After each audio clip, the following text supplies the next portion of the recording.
평소에 회의 시간이 되면 나는 되게 많이 알고 있고 다른 사람들이 얘기하는 것보다 훨씬 더 많은 것을 알고 있고 이야기하고 싶은 게 또 있음에도 불구하고 이야기만 하려고 하면 심장이 떨리고 머리가 복잡해지고 어떤 이야기를 해야 될지 모르겠다. 회의 문화, 토론 문화가 쉽냐라고 했을 때 저는 결코 쉬운 부분은 아닌 것 같은 생각이 들어요. 제가 얼마 전에 모 기업에, 대기업이죠. 대기업에 강의를 갔다 올 일이 있었어요. 주제는 토론에 대한 문화에 대한 강의를 했었는데, 이 토론에 관련된 이야기를 하다 보니까 다양한 이야기들이 오가게 되고, 토론이 힘들고 어려운 이유, 이런 것들을 얘기하게 되는 거죠. 그래서, 그럼 토론이 어떤 것인지를 얘기해야 되고, 그 토론이 왜 어려운지, 토론이 잘 되기 위해서는 어떻게 해야 되는지, 라는 것들에 대한 이야기를 풀어갔는데, 제가 돌아와서 질문이 하나 저한테 들어왔어요. 어떤 거냐면, 아마도 많은 분들이 공유할 수 있는, 나도 이런 적 있는데, 라고 생각하는 그런 질문일 텐데, 막상 회의 시간에 내 의견을 딱 내놓으려고 하면, 뭔가 내 생각이 부족하다라고 느끼거나 자꾸 주저하게 된다는 거죠. 그럼 어떻게 해야 되는가? 나는 왜 그럴까요? 왜 이렇게 회의만 되면, 토론 시간만 되면 적극적으로 발표도 못할까요? 회의 문화를 안정적으로 잘 만들려면 어떻게 해야 되죠? 이런 것들에 대한 다양한 답변들이 나올 수밖에 없지 않을까라는 생각이 들어서 그러면 오늘은 회의 문화, 토론 문화를 잘 만들기 위한 어떤 흐름들에 대한 이야기를 좀 나눠보면 어떨까라는 생각이 들었습니다. 그래서 이 질문 정말 좋은 질문이고 이 질문이 저에게도 있었고 아마 이 컨텐츠를 듣고 계시는 많은 분들에게도 있지 않을까. 그래서 뭔가 답을 하려고 그러면 심장이 벌렁벌렁 떨리기 시작하고 무언가를 얘기해야 되는데 머리가 하얘지는 경우도 있죠. 그래서 사실은 회의 문화, 토론 문화가 쉽냐라고 했을 때 저는 결코 쉬운 부분은 아닌 것 같은 생각이 들어요. 그러면 우리가 토론이라는 얘기했을 때 토론이라는 정의를 어떻게 내려야 되지라고 하면 논의는 특정 주제에 대해서 깊이 있게 검토하는 부분이죠. 아직 결과를 내기 전이지만 뭔가를 숙고하는 과정. 그리고 토의는 다양한 의견을 교환하는 과정이고요. 그 교환되는 과정을 통해서 토론을 하게 되죠. 근데 토론은 뭔가 결정을 해야 되는 상황이 돼서 서로 반박할 수 있는 것들이 오가는데 이러다 보니까 서로의 의견들을 왔다 갔다 제시하는 것들이 결코 쉽지 않을 수 있겠다라는 얘기를 한번 할 수 있어요. 아마 여러분 잘 알고 계시잖아요. 사회적인 부분, 문화적인 부분, 역사적인 부분, 심리학적인 부분을 따졌을 때 우리나라 같은 경우는 집단주의가 기반에 많이 깔려 있었죠. 그래서 워낙에 힘들고 어려운 상황들이 많았기 때문에 우리라는 것, 우리 안에서 벗어나면 안 돼. 우리끼리 뭉쳐야 돼. 이런 집단주의가 상당히 강하게 나타나고요.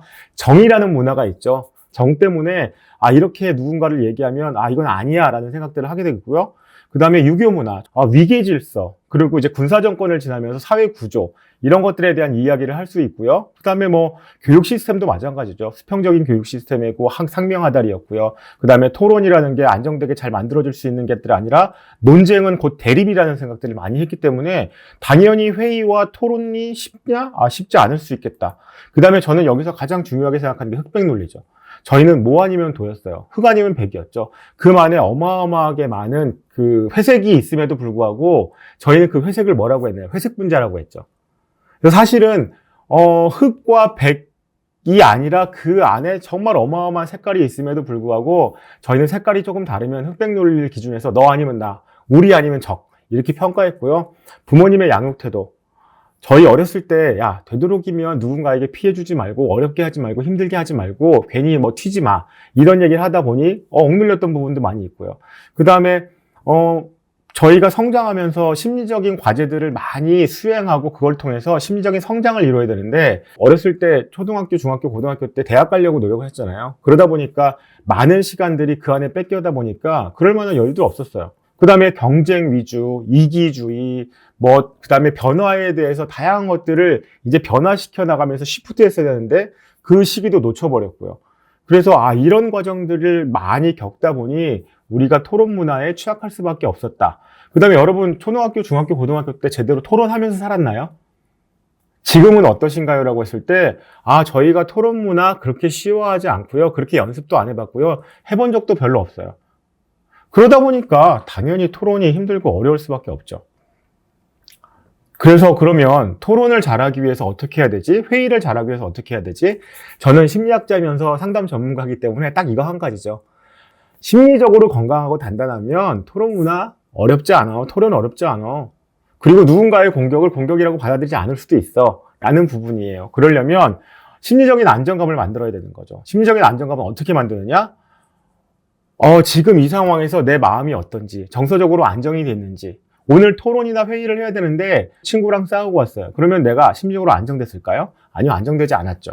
그러다 보니까 조금만 무어가 안 좋더라도 공격당했다고 생각해요. 내가 심리적으로 얼만큼 안정돼 있는지, 내가 그것들을 어떻게 이해할 수 있는지, 그리고 내적 갈등과 외적 갈등이 어느 정도 수준인 것을 내가 알고 있는지, 이런 것들을 잘 알고 있어서 정리할 수 있는 심리적 안정이 있다면, 내가 어떤 것들을 들었을 때 내가 훅 하고 감정이 올라와서 공격을 하거나 아니면 공격당했다고 생각하거나 이렇지 않을 수 있을 가능성이 있는 거고요.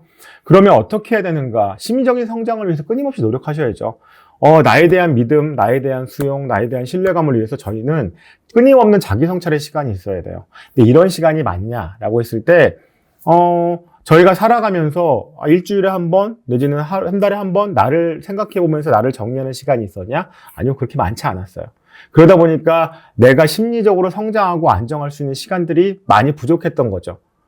왜 토론이 힘들까요? 라고 했을 때 나를 잘 모르거든요. 나의 심리 상태를 잘 모르고 나의 감정의 기복들을 잘 모르면 그때그때 내가 경험해야 될 상황들에서 이걸 어떻게 받아들이고 어떻게 수용해야 되는지를 결정하지 못했기 때문에 당연히 힘들고 어려울 수밖에 없겠다. 그 다음에 또 가장 중요한 건 다양성이 있죠. 저희 MZ세대 관련해서 이야기했을 때 자꾸 뭔가 차별적, 분리적인 개념을 가지고 얘기를 하려고 해요. 저는 그렇게 생각하지 않고 다양성이라는 생각을 하게 되는 거죠. 토론, 회의, 이런 문화들이 잘 만들어지기 위해서는 무엇보다 다양성에 대한 것들을 받아들여야 되겠죠. 예를 들어서 미국 같은 데서 공부를 하게 되면 대학교 1학년 때 가장 먼저 배우는 게 다양성, Diversity 101인 거죠. 다양성을 이해할 수 있어야 다음으로 넘어갈 수 있으니까. 우리나라 같은 경우는 이런 거죠. 다양성을 얘기하기보다는 우리나라는 단일 민족이니 뭐니 하면서 새로운 그 많은 다양성이 있음에도 불구하고 다양성에 대한 접근 아니면 어떤 다름에 대한 접근 이런 것들이 성숙하게 만들어져 있지 않는다는 생각을 하게 되는 겁니다. 그래서 이런 다양한 요인들이 만들어져서 정리가 되지 않으면 제대로 된 회의 문화가 만들어질 수 없겠구나라는 생각을 하게 되는 거죠. 그럼 바람직한 토론을 위해서 어떻게 해야 되느냐라고 했을 때 아까 제가 심리적으로 안정된 것에 대한 이야기를 했어요. 개인적인 접근으로 조금 더 심리적인 안정감을 만들기 위해서는 다시 아까 얘기했던 내가 얼마만큼 심리적으로 안정됐고 성장하고 있는가에 대한 이해를 기반으로 해서 관계들을 잘 구축하는 작업들을 해야 되는 거죠. 안정된 관계를 구축하기 위해서는 어마어마한 에너지가 들어가요. 여러분 초등학교 때, 중학교 때, 고등학교 때 친구들이랑 깊이 있는 관계를 만들기 위해서 어떻게 하셨죠? 많은 시간을 활용했고 많은 노력을 하셨고요. 많이 수용하려고 하셨고 많이 받아들이려고 하셨던 거죠. 물론 그러다 싸울 수도 있지만 지금이라고 바뀌는 거 하나도 없습니다. 심리적으로 안정된 관계, 그리고 내가 이런 얘기를 해도 그가 나를 공격하거나 잘못 이해하지 않을 수 있도록 만들기 위해서는 같은 환경 속에 있는 같은 팀이나 같은 무언가를 해결해야 될 어떤 조직 안에 있다면 그런 서로를 이해하고 서로를 공개할 수 있는 작업들이 끊임없이 만들어져 있어야 되지 않을까라는 생각을 해보게 됩니다. 자유롭게 의견을 나눌 수 있는 회의 문화를 만들려면 어떤 방법이 있을까요? 참 어렵습니다. 근데 이건 아까 제가 말씀드렸던 심리적인 안정감을 잘 만들면 좋겠다라는 부분인데 이게 2015년인가에 구글에서 아리스토텔레스라는 프로젝트를 시작해서 가장 업무 효용성이 좋은 팀은 어떤 팀일까? 딴 거 없었습니다. 심리적으로 안정된 조직, 창의적인 것들을 만들어낼 수 있고 그리고 안정된 조직을 만들 수 있어서 무언가를 끊임없이 새롭게 만들어 나갈 수 있는 조직이 만들어졌다는 건데 이제 저희가 의견을 잘 나눌 수 있으려면 서로를 신뢰할 수 있어야 되고 그 의견들을 제시했을 때 공격당하지 않고 무시당하지 않을 수 있다는 것들이 만들어져 있어야 되는 거죠. 개인 차원의 노력도 물론 중요하겠지만 조직 차원에서 바꿔야 될 노력들이 많이 필요한데 이게 아까 제가 토론이 어려워요. 회의가 어려워요. 왜 그럴까요? 라고 했을 때 다양한 이슈들을 제기를 했어요. 그래서 그게 해결되지 않으면 조직 문화 안에서의 토론 문화가 잘 만들어질 수 있을까라는 생각을 하게 되는 거죠. 상담에서 가장 중요한 게 사실은 경청이에요. 경청은 정말 집중해서 에너지가 소비될 정도로 들어주는 거거든요.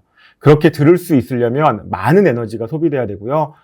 이야기도 들어야 되지만 태도도 봐야 되고요. 행동도 봐야 되고요. 그가 정말 어떤 얘기를 하는지를 들으려고 집중해야 되는 거죠. 그래서 중요한 거 하나만 얘기한다면 제대로 된 들어줌, 제대로 된 경청이 있어야겠다.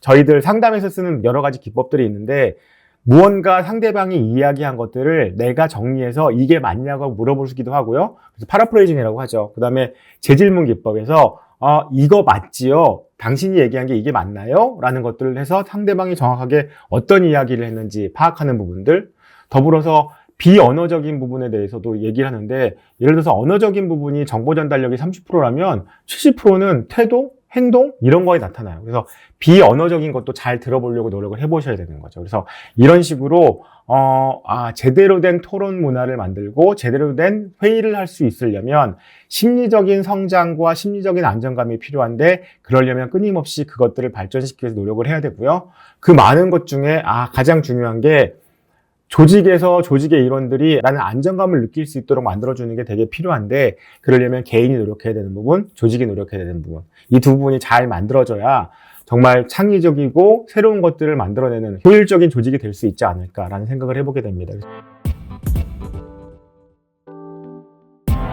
장황하게 이런저런 이야기를 많이 드렸는데 가장 중요한 건 심리적인 안정감. 우리 조직 안에, 우리 팀 안에 어떤 얘기를 하건 서로가 수용하고 받아들일 수 있고 이해할 수 있는, 그리고 적이 아닌, 우리 안에서 새로운 것들을 시도해보는, 이라면 안정감을 만들기 위해서, 심리적인 안정감을 만들어지는 것들이 가장 중요하다는 생각을 해보게 됩니다.